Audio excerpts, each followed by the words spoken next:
भारत की सांस्कृतिक और आध्यात्मिक चेतना को विश्व स्तर पर ले जाकर और पूरे संसार के अंदर उस चेतना को प्रसारित करने वाली शख्सियत का नाम स्वामी विवेकानंद जी है।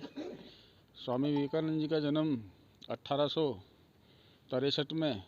कलकत्ता में हुआ था और बाल्यकाल से ही चूँकि उनकी माताजी धार्मिक प्रवृत्ति की थी, इसलिए उनका भी झुकाव आध्यात्म और धार्मिक गतिविधियों पर बढ़ा और इस प्रकार से धीरे धीरे उनके मन के अंदर आध्यात्मिक चेतना इतनी जागृत हुई कि उन्होंने पहले ब्रह्म समाज ज्वाइन किया। उसके बाद भी संतुष्टि नहीं हुई तो एक श्रेष्ठ गुरु स्वामी रामकृष्ण परमहंस के सानिध्य में स्वामी विवेकानंद जी उनके संपर्क में आए। गुरु और शिष्य का संबंध स्थापित हुआ और उसके बाद उन्होंने पूरे भारतवर्ष के अंदर घूमना शुरू किया। 1863 में उनका जन्म हुआ था और 1893 में, यानी जब उनकी आयु मात्र 30 वर्ष की थी, तब अमेरिका के अंदर पूरे संसार की विभिन्न धर्मों की धर्म सभा होनी थी और स्वामी जी का मन बना कि उनको भी वहाँ जाना चाहिए। राजस्थान से उनका बहुत गहरा नाता रहा, इसलिए राजस्थान में खीतड़ी के राजा अजीत सिंह जी ने उनका प्रबंध किया और वो शिकागो गए। चूँकि भारत की संस्कृति और आध्यात्मिक चेतना से विश्व अनजान था,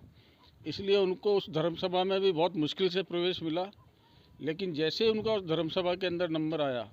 और उन्होंने अपना उद्बोधन शुरू किया कि अमेरिका के मेरे भाइयों और बहनों, केवल मात्र इतना कहने से तालियों की गड़गड़ाहट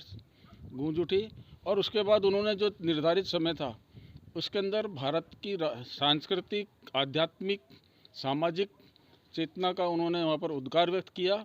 और पूरे संसार ने उनका स्वागत किया। और वो शिकागो धर्म सम्मेलन के अंदर एक सामान्य संत के रूप में गए थे, लेकिन एक विश्वविख्यात संत के रूप में स्वामी विवेकानंद स्थापित हुए। विदेशों के अंदर उनके पोस्टर लगने लगे, बहुत बड़ी संख्या के अंदर अंग्रेज उनके शिष्य बनने लगे और इस प्रकार से जब वो भारत वापस आए तो उन्होंने हम ये कह सकते हैं कि आदि शंकराचार्य जी ने तो केरल में उनका जन्म हुआ था और केरल से लेकर हिमालय तक की यात्रा कर कर भारत की सांस्कृतिक चेतना को एक सूत्र में बांधा। लेकिन स्वामी विवेकानंद जी सरस्वती ने हिमालय से लेकर